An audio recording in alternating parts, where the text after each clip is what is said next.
Sa selebrasyon ng anibersaryo ng Liberal Party, ipinagtanggol ni Pangulong Aquino ang pagpili niya kay dating Senador Mar Rojas bilang advisor at troubleshooter. Ayon sa Pangulo, kailangan niya ang tulong ni Rojas dahil hindi naman daw siya si Superman. Narito ang aking report.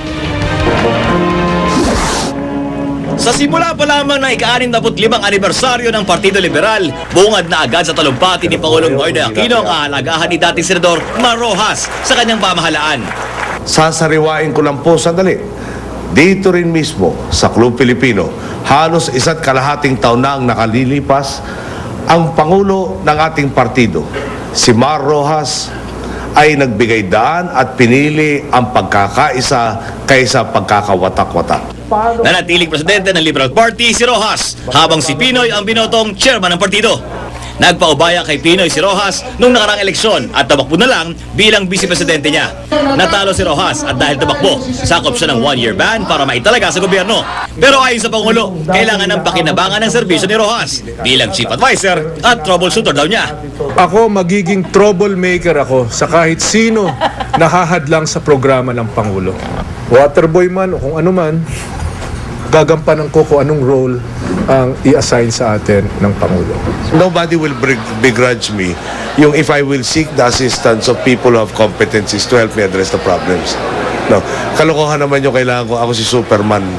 Kaya ko lahat yung mag-isa.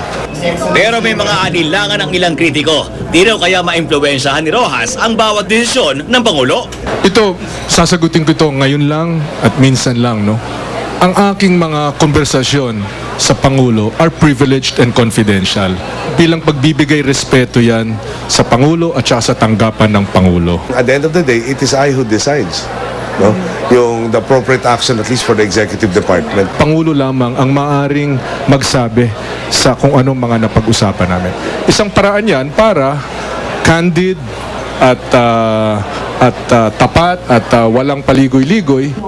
Kung walang paligoy-ligoy ang usapan ni Mar Rojas at Pinoy, ang tunay na magiging papel naman ni Rojas sa administrasyong Noynoy Aquino ay hinantulad niya sa pagkakarpintero.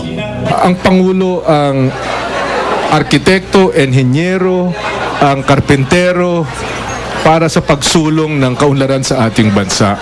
Pagbukas na yung kanyang toolbox, marami siyang mga kasangkapan doon. May martilyo, may lagare. Sir, kayo po ba'y mahambing na parang martilyo na pupukpukin yung mga matitigas ng ulo sa gobyerno, sir?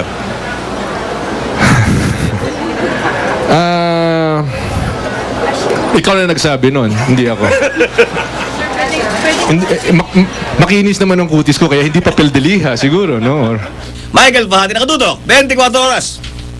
Si Mel Tiangco, ang inyong kapusong totoo. Dahil po sa sunod-sunod na kalamidad, sandaling na ipagpaliban ng ilang mga ulat na dapat po ay naipahayag namin noong pang panahon ng Kapaskuhan. Ngayong gabi, matutunghayan niyo po ito. Ito po ay tungkol sa mga kababayan nating katutubo na malapit sa ating puso ang mga Aita. Halina at muli natin silang dalawin.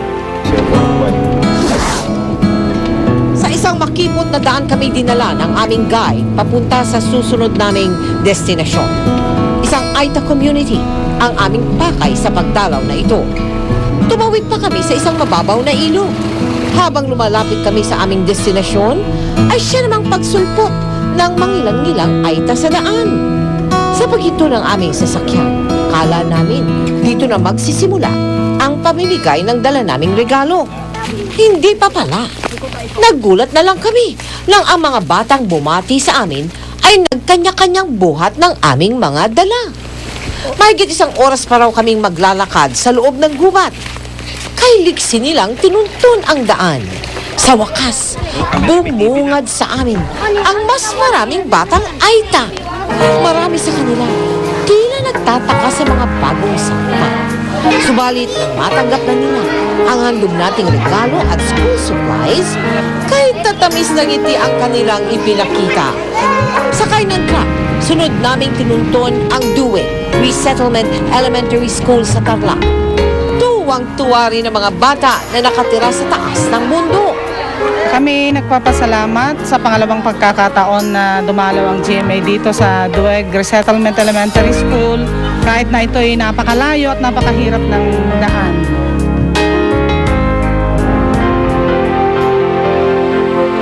163 na mga batang Aita at iba pang mag-aaral ng Kanaynayan Community School sa Zambales at sa Duweg Resettlement Elementary School sa Tarlac ang nabigyan natin ng inspirasyon dahil sa mga regalo at mga school supplies. Maraming salamat muli sa Procter & Gamble Philippines na nagkaloob ng mga school supplies para sa part 2 ng unang hakbang sa kinabukasan. Maraming salamat din sa lahat ng tumulong para maisakatuparan ng gift-giving project na ito sa mga bata sa Zambales at Tarlac. Samantala, sa mga nais tumulong sa mga projects ng GMA Kapuso Foundation, maaari po magsadya sa aming tanggapan, maaari rin magdeposito sa aming mga bank account o kaya ay mag-log on sa www.kapusofoundation.com. Susunod, Energy Minister ng Chile, sinugod na mga realistang galit sa mataas na presyo ng langis. At exclusive, koalisyon para sa charter change, binubuo. Dating Chief Justice Fernando Puno, handang mamuno. Tuloy yung pagtutok dito sa 24 oras.